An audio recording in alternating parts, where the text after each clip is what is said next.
elas, quais são as maiores dificuldades que as mulheres encontram para isso? Sem dúvida nenhuma, pela experiência que eu tenho hoje, é a estratégia, é a metodologia. O modelo de prescrição para mulheres que não são atletas, como a gente aprende na faculdade, né, que é praticado no Brasil, é feito para dar errado. E o ponto é entender que essas mulheres, elas não são atletas, então o treino não deveria ser, poderia ser, um monte de coisa que a gente coloca na suposição, mas não é a prioridade na vida delas.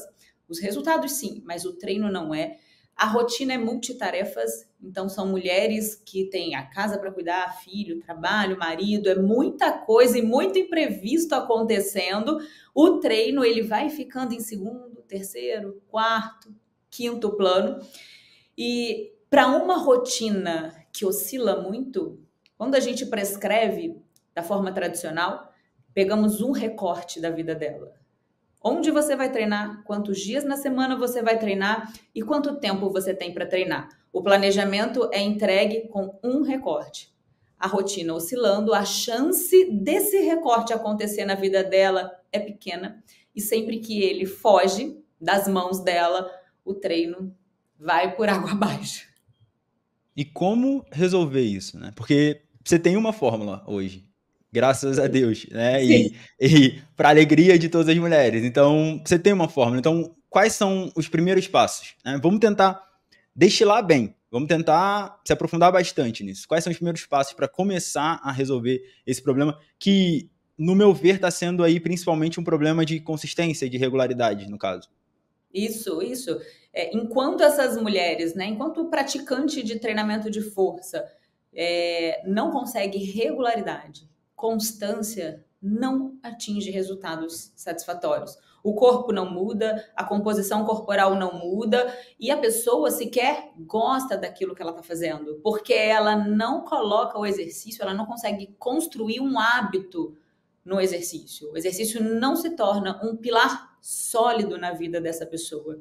Então, todo início é muito mais difícil. Se eu preciso me acostumar com um novo hábito, qualquer que seja, inclusive o treinamento, no início é mais difícil. E as pessoas, principalmente as mulheres, elas não saem desse processo inicial. Elas fazem todo aquele esforço de encaixar o exercício na rotina, elas não conseguem porque elas vão vivendo pequenas frustrações, não consegui hoje, mais uma vez, eu vou recomeçar segunda-feira. E aí ela cansa, né, de todo esse esforço para conseguir encaixar o exercício e ela abandona. Depois de um tempo, ela continua insatisfeita com a imagem dela, ela volta. E ela vive esse processo inicial mais uma vez e sem sucesso, e muitas passam a vida inteira nesse ciclo vicioso. Quando a gente pensa em estruturar uma prescrição, um serviço, uma consultoria online, né, um produto digital ou um atendimento presencial, mas que ele é desenvolvido com foco no cliente e não no que eu entendo e estudei e é isso que eu vou passar para você, e você precisa fazer o que foi na sua vida para conseguir dar conta de cumprir esse planejamento. Quando a gente pensa no cliente e desenvolve com foco nele, a gente parte, Axel, da identificação dos problemas. Então, eu preciso identificar quais são esses problemas. Por que essas mulheres, especialmente, têm mais dificuldade de conseguir constância e de encaixar o exercício na rotina? E aí, nesse processo, eu consegui identificar alguns problemas, né? Algumas dificuldades dessas mulheres que não são atletas. A todo momento aqui, a minha fala é para mulheres que não são atletas. Para atletas, essa prescrição, que ela é mais engessada, ela vai funcionar perfeitamente. Faça chuva ou sol, no final da semana, aquela mulher, aquele cara entregou aquele planejamento completo. Tá? E essas mulheres que não são atletas, elas têm uma rotina mais corrida, com menos tempo para o exercício, porque muitos afazeres estão envolvidos nesse dia a dia dela. Na maioria das vezes ela não gosta do treinamento, porque ela nem passou dessa primeira fase inicial que acabamos de falar. Então ela precisa separar um tempo que é relativamente grande na agenda dela. Tradicionalmente, os treinos de academia são prescritos em 1h30, às vezes 2 horas. Então, é um tempo grande na agenda dela para fazer algo que ela não gosta e que todas as vezes que ela já tentou, ela não teve resultado. O corpo dela não mudou. Então, é feito para dar errado. Se eu identifico isso, eu consigo pensar numa prescrição. A metodologia que eu trabalho, eu nomeei de método TRI. T de treino, R, rotina e inteligente. Treino, rotina e inteligente. Porque ela recebe as informações e tem flexibilidade para funcionar de uma forma mais inteligente na rotina dessas mulheres que não são atletas, que têm pouco tempo, que não gostam do treino. Então, nesse cenário, se eu prescrevo com flexibilidade, eu não entrego para elas um único recorte da vida delas. Então, eu preciso identificar o nível de treinamento. Aí vou começar a falar agora aqui qual é esse processo para elaboração, para prescrição, para que a gente consiga fazer isso de forma flexível, né? Então, eu preciso identificar o nível de treinamento dela. Se ela é iniciante, intermediário ou avançado. Por que isso é tão relevante? Porque o nível de treinamento, ele me dá o parâmetro de volume de treino que cada uma delas vai treinar. E olha que coisa interessante. Se o nível de treinamento é um parâmetro para que eu identifique o volume, a dose, a quantidade que essa mulher vai treinar, por que eu deveria perguntar para ela quanto tempo disponível ela tem para treinar? Faz sentido, né? Eu comecei a me questionar. Sim. Por quê? Se uma mulher iniciante que precisa de uma dose pequena, e isso é seguro, eficiente e adequado para ela. Espera aí que a sua tela sumiu aqui. Ai, peraí, entrou uma ligação, Axel. Não, deixa eu desligar aqui meu telefone. Pronto.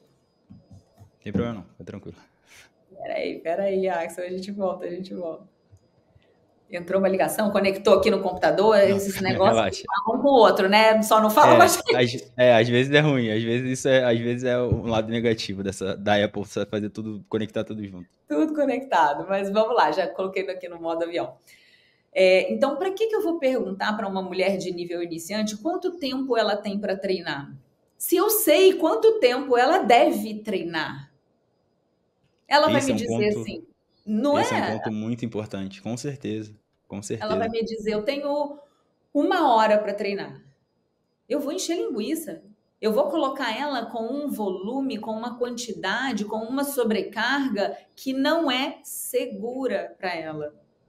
E mais, para essas mulheres que não gostam, que espanta ela da academia, que reduz a aderência, porque se a gente começa, deveria ser óbvio, mas às vezes a gente peca em algumas coisas, né, como profissionais. Se a gente começa com pequenos passos para progressivamente evoluir para passos um pouco maiores, até chegar em passos grandes, a chance dessa pessoa se adaptar e continuar é muito maior do que se eu já começo na intenção, no desejo, na ânsia de entregar tudo para ela, fazer com que essa mulher tenha o maior resultado possível em 6 meses.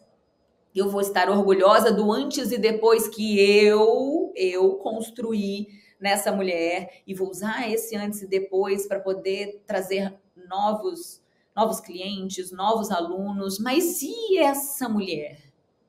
Ela progrediu da maneira adequada? Ela treinou em excesso e agora, nesse momento, ela está cheia de dores, cheia de dor no joelho? Ela vai conseguir dar continuidade para tudo isso?